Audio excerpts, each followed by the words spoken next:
जय श्री गणेशाय नमः। जय श्री हरि विष्णु। दोस्तों चलिए आइए आपको हम कामिक एकादशी की व्रत कथा सुनाते हैं। ठीक है दोस्तों, श्रावण मास के कृष्ण पक्ष में आने वाली कामिक एकादशी का सनातन धर्म में अत्यंत विशेष महत्व बताया गया है।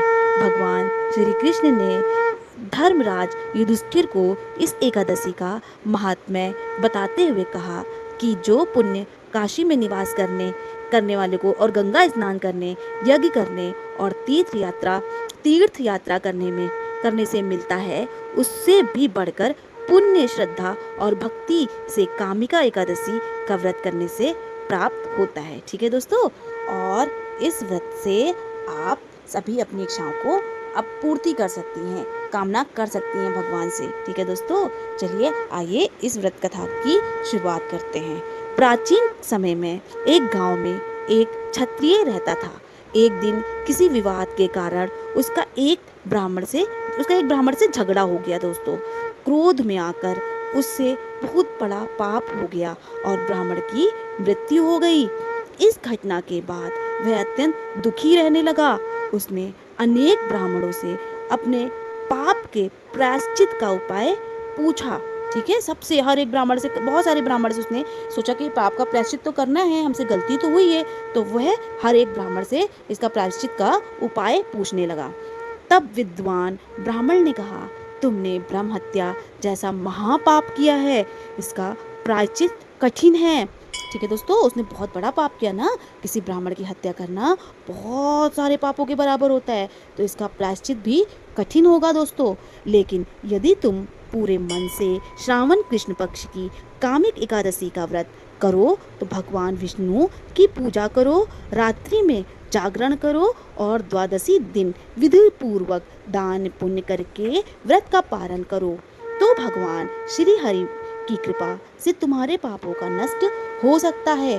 उस क्षत्रिय ने पूरी श्रद्धा और भक्ति से कामिका एकादशी का व्रत किया। उसने भगवान विष्णु का पूजन किया, तुलसी दल अर्पित किया, विष्णु जी के मंत्रों का जाप किया और पूरी रात भगवान के नाम का स्मरण किया दोस्तों। द्वादशी के दिन उसने ब्राह्मणों को भोजन कराया, दान दिया और विधि पूर्वक व्रत का पालन किया दोस्तों। यानी समय पर और बहुत अच्छे समय पर जो जो जो समय होता है पारण का, उस समय पर विधि पूर्वक व्रत का पालन किया। ठीक है, भगवान श्री हरि उसकी सच्ची भक्ति से प्रसन्न हुए और कहा जाता है कि उसके सभी पाप नष्ट हो गए और अंत के समय में उससे भगवान विष्णु के परम धाम की प्राप्ति हुई दोस्तों। भगवान श्री कृष्ण ने युधिष्ठिर से कहा कि जो मनुष्य कामिका एकादशी का व्रत श्रद्धा पूर्वक करता है, उसके पाप नष्ट हो जाते हैं, पितरों को शांति मिलती है, घर में सुख समृद्धि आती है और अंत में भगवान विष्णु की कृपा से मोक्ष की प्राप्ति हो जाती है।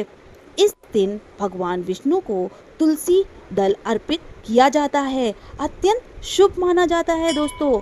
शास्त्रों में कहा गया है कि तुलसी के बिना भगवान विष्णु की पूजा अधूरी मानी जाती है दोस्तों। ठीक है दोस्तों, इस तरह से आप सुबह स्नान करके साफ सुथरे करके ब्रह्मचर्य का पालन करके आप व्रत शुरू करिए और विधि पूर्वक पूजा करिए, भगवान का नाम लीजिए, किसी की भी निंदा मत करिए, बुराई से दूर रहिए और सारा दिन भगवान का नाम लेते रहिए। और अगर पॉसिबल हो, अगर आप कर सकते हैं तो रात भर जागरण करिए दोस्तों। ठीक है, और 108 या मंत्रों से आप जाप करते रहिए इनका, तो भगवान बहुत ही करुणामयी होते हैं, दर्शन जरूर देते हैं और मन को शांति देते हैं। सबसे ज़्यादा ज़रूरी क्या है दोस्तों? मन को शांत रखना। अगर मन शांत है अपना तो सब कुछ सही हो जाता है। और हम आशा करते हैं आप जो भी मनोकामना के लिए व्रत करें वो आपकी मनोकामना पूर्ण हो दोस्तों। और यदि हमसे कोई त्रुटि हुई हो इस कथा में या कुछ भी कहीं भी त्रुटि हुई हो तो हम क्षमा मांगते हैं आपसे, हमें हमारी गलती की क्षमा प्रदान करिएगा। ठीक है दोस्तों, और इस वीडियो को आगे भेजिए, शेयर करिए, कमेंट्स करिए, लाइक करिए और सब्सक्राइब करिए दोस्तों। जय श्री हरि विष्णु दोस्तों। कामिका एकादशी की जय हो, माता एकादशी की जय हो, श्री भगवान श्री हरि विष्णु की जय हो, राधे कृष्ण भगवान की जय हो। राधे राधे दोस्तों।